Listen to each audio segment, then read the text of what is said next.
It was another stellar weekend of football. It just wrapped up with some huge comebacks and some pretty shocking losses. Now all eyes will be on today's big game. The New England Patriots are set to host the Chicago Bears tonight at Foxboro. And while there's still one game left to play, football fans are wondering, is this the year for New York? What? Is that what you're wondering? No, New I'm York? not, because I don't think it is. The Giants had a huge fourth quarter on Sunday, storming back to beat the Jacksonville Jaguars 23-17.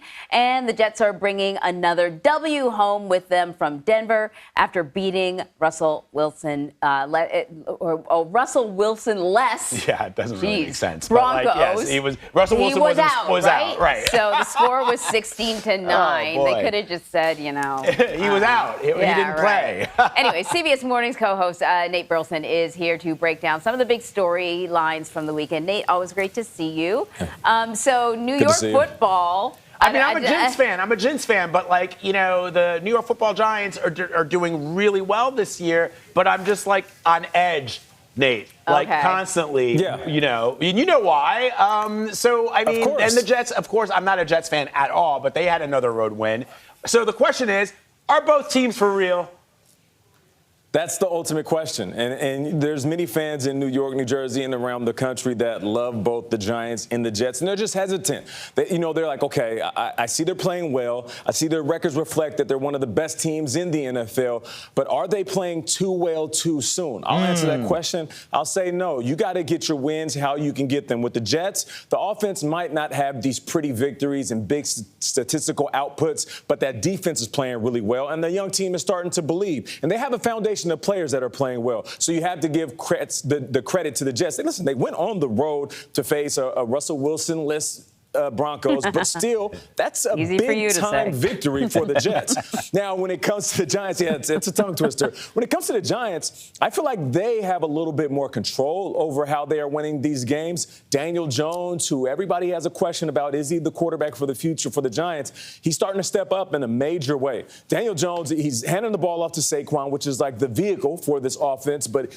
Daniel's the driver. And in this past game, he was able to control the air, take care of the ball, but then also use his athleticism at the quarterback position. That's him right there running with the ball as a quarterback. He had over 100 yards rushing. So I feel like with everything that the Giants have been through, they have three of their top receivers that are not playing due to injury, and still they have an offense that's productive and they're getting wins. And like I said, I don't care how you win games for the Giants or the Jets. A coach told me once when I was a rookie, never apologize for a victory. That's what this game is about. It's about stacking up victories week after week. So shout out to the Jets and the Giants.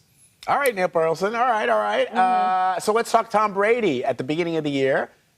Brady and the Bucs were an easy favorite to head to the Super Bowl. Yesterday, they got a beat down by the last place Panthers. I mean, what? I mean, I know Tom Brady is a winner, and as you know, this isn't the first time in his rodeo career that he's brought a team back from the brink. But what can be done to turn that ship around in South Florida?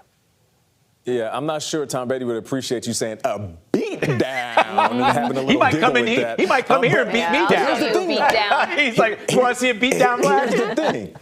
For all of the teams, all of the players, all of the fans that he was beating down for the last 20 years, people are thrilled. Let's just call it what it is. People loved it when Jordan lost. People love it when Tom Brady is on the other end of a beatdown. But first, let me give credit to the Carolina Panthers. They started their third-string quarterback, P.J. Walker, who went out there and played an unbelievable game. They were just the better team than the Tampa Bay Buccaneers, which is odd to say because we would have not have said this in the preseason. Now you're looking at Tom Brady, who is getting beat up, hitting the ground more now than ever, taking shots, and at his age, you don't want to see your quarterback hitting the ground like that. The wild thing is he has his receivers at his disposal. He had a wide-open Mike Evans who dropped the ball, and I'm not taking a shot at him. He's one of the best receivers of his era.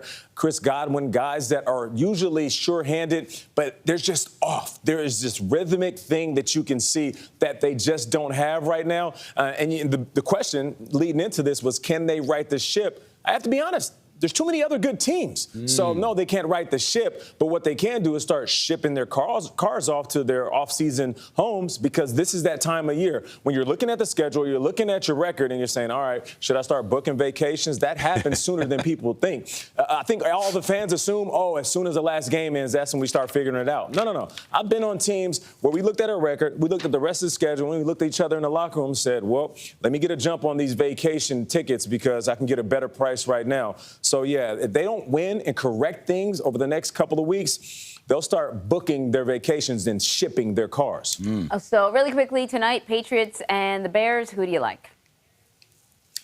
I'm looking at the Patriots. You have Mac Jones. He's back in the lineup. Bailey Zappi has been playing well. I'll tell you this, though. Bill Belichick doesn't play. He's not here to cater to one individual's ego. He's here to cater to the team. So if Mac Jones doesn't play well, I guarantee we'll see Bailey Zappi in that game sooner than expected. All right. Nate Burleson, always great to have you on the show, my brother. Thank you very much. Of course. Good to talk to you.